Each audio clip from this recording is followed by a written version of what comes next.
Things, faces, friends, places, years and moments half forgotten. Laughs, fears, songs, tears, memories are made of this.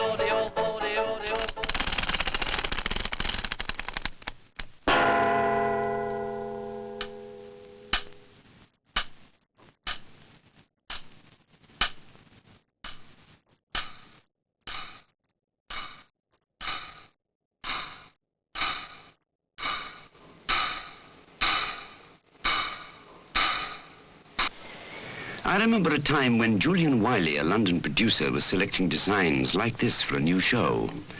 Designs of the times, of show business 30 years ago.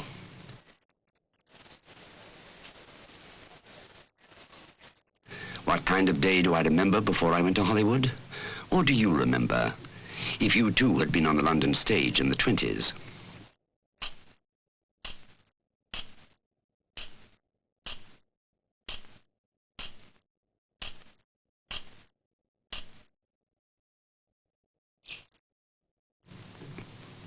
That morning, sometime in the 20s, Sir Harry Lauder was up early at his home in Scotland. A few golf strokes, a flower for his wife. Sir Harry was taking things easy after a strenuous American tour. That morning, others too were stirring when the dew was on the grass, like Sydney Fairbrother, collecting the eggs on her chicken farm. A useful sideline with the uncertainties of show business.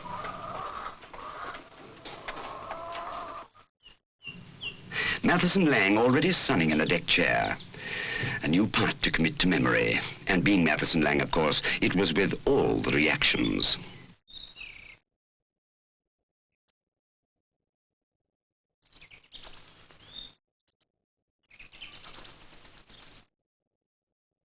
Also taking the morning air, Dame Ellen Terry. And those who created the make-believe for these performers? Well, GBS was always up with the lark. And for Willie Maugham, sunrise at Cap Ferrat begins a day's work on, what is it? The Sacred Flame? Who could guess what the great were concocting until it was written and produced? Julian Wylie was at his London office barely a minute or so after the cleaners had left. A new production entails 1,001 problems to be solved, 1,001 details to be attended to personally, if the whole is to have unity. Preparation, selection, away in the care with money.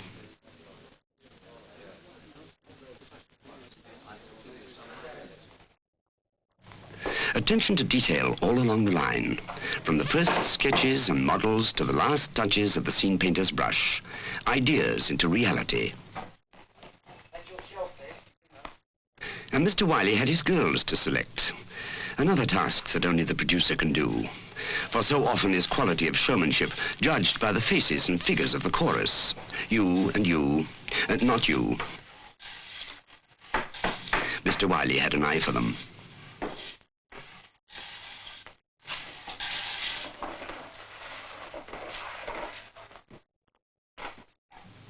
In such boom days of show business, plenty of activity to be found on the boards of London's West End, even at 10 o'clock in the morning. For instance, over at the Aldwych, a famous team rehearsing for a new farce, even though they already had one playing to packed houses. Tom Walls, Ralph Lynn, Yvonne Arnaud and others working up the material of writer Ben Travers. Tons of money, rookery nook, or would it be plunder? Whatever its title, plenty of locked doors, obvious misunderstandings, and a must. Somewhere along the line, the mild, the inoffensive, the ultra-respectable Robertson Hare losing his trousers. The souffle had to have all the proper ingredients.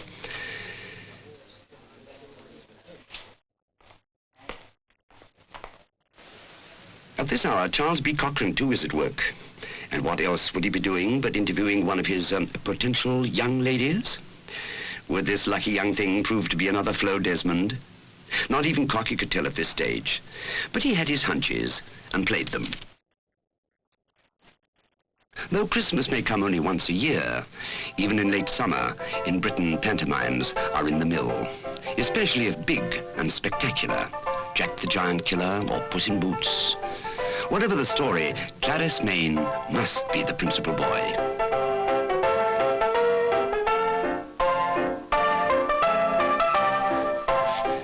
Mr. Wylie choosing voices and rejecting them. It takes time, not to mention luck.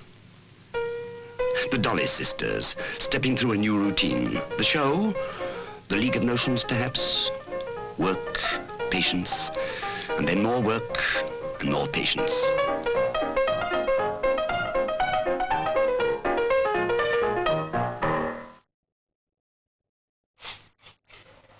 Nervo and Knox, on the other hand, are having trouble with a coffee stall.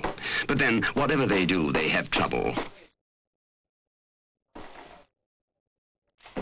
Either the management or they themselves are not satisfied with this one. Polish it up or strike it out of the show. But good, bad, or indifferent, it was fun while it lasted.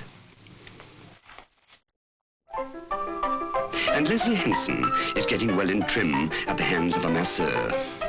The rough edges have been knocked off, and he's really down to finer points.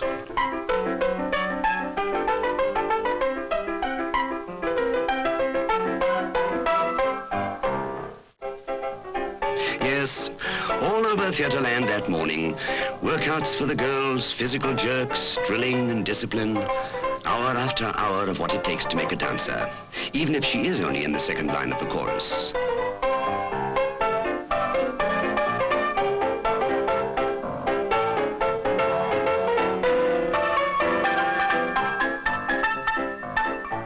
There's Billy Houston showing Sister Rennie some new gag with matches. But whether for stage or private party consumption, who can say? By now, Julian Wylie is working with his principals. Carl Brisson. Now there's a heartthrob for evenings and matinees, but especially matinees.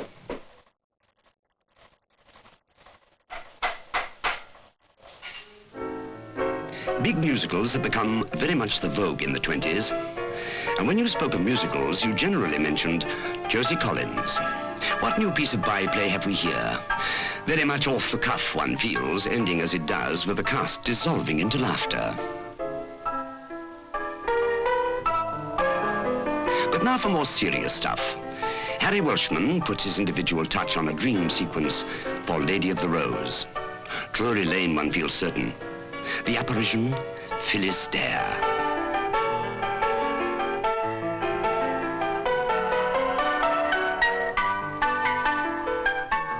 Nothing like putting it over big.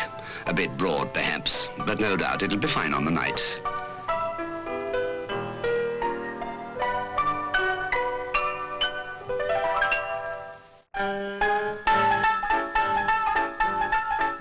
The Hulberts, of course. Jack and Cicely. And this might be any one of a dozen famous shows in preparation.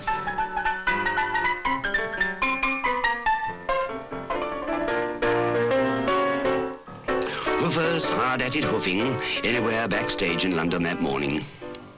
Show business has always been a hard taskmaster, but never more so than in the 20s.